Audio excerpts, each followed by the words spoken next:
Yes, je m'appelle Baptiste Dugardier, j'ai 19 ans. Je suis coach Instagram et business en parallèle de mes études d'HEC à Lausanne.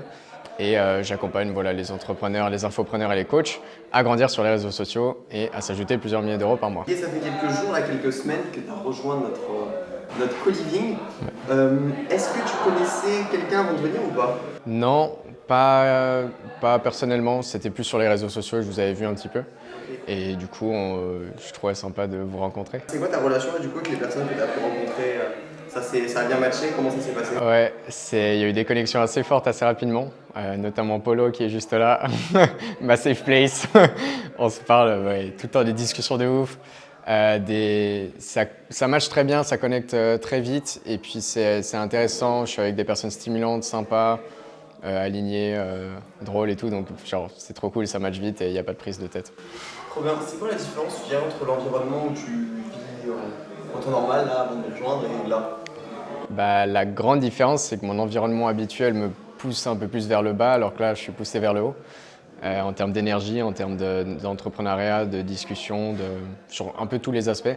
Peut-être moins niveau business parce que j'ai plus envie de profiter et de connecter, mais sur tous les autres aspects, je m'élève très vite, c'est différent et c'est super cool. Laisse-moi te parler de notre entreprise EDC. Entrepreneurs du Château, c'est une chaîne de co-living pour les indépendants comme toi qui souhaitent être bien entourés et avancer sur leurs projets. Ici, tu peux louer une chambre ou un studio dans une grande maison où vivent déjà d'autres entrepreneurs. Entre l'entraide, les échanges et la motivation qui est ici, tu vas vraiment booster ton développement et celui de ton business. Je t'invite à aller sur notre site dans la description pour avoir plus d'infos, voir candidater et peut-être rejoindre un de nos co-living dans le sud de la France.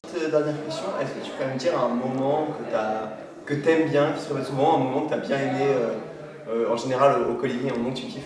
J'aime beaucoup le breathwork qu'on vient de faire, ça m'a complètement chamboulé. Là, je suis apaisé, je me sens aligné, ça m'a débloqué des choses par rapport à ma situation sur mes études, ma famille. J'ai ressenti beaucoup d'amour, de pardon, enfin, c'était complètement transformateur.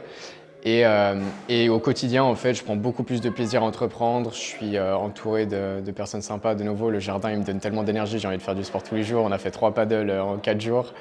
Et ouais, le salon de podcast aussi, il est un peu inspirant, il a une vibe sympa et je me sens bien quand je travaille dedans, ma chambre est cool. Enfin, ouais, il y a j'ai déjà une note avec toutes les choses qui m'ont marqué en venant ici, je vais les relire et méditer là-dessus en rentrant. Trop bien. Dernier Ouais. truc, tu dirais quoi? Quelqu'un qui voit les vidéos, tu sais, qui est en temps normal, qui est chez ses parents, un peu comme toi, dans la situation dans laquelle tu es en temps normal, et qui hésite un petit peu à rejoindre, tu lui dirais quoi? Moi, je suis de l'avis qu'il faut toujours tester. Au pire, ça vous plaît pas et dans ce cas-là, vous aurez testé, aucun regret et voilà. Mais peut-être que c'est quelque chose qui peut vous élever, qui peut vous correspondre super beaucoup et derrière, peut-être que vous allez même plus réussir à vous en séparer tellement que ça vous plaît. Donc, testez un co-living, testez même, moi je teste en Airbnb en fait. Justement, j'avais peur de m'engager sur 3 mois, 6 mois, donc je me suis dit, je vais essayer 3 semaines et peut-être que je reviendrai plus longtemps quoi. Donc, à fond. Merci. Avec plaisir.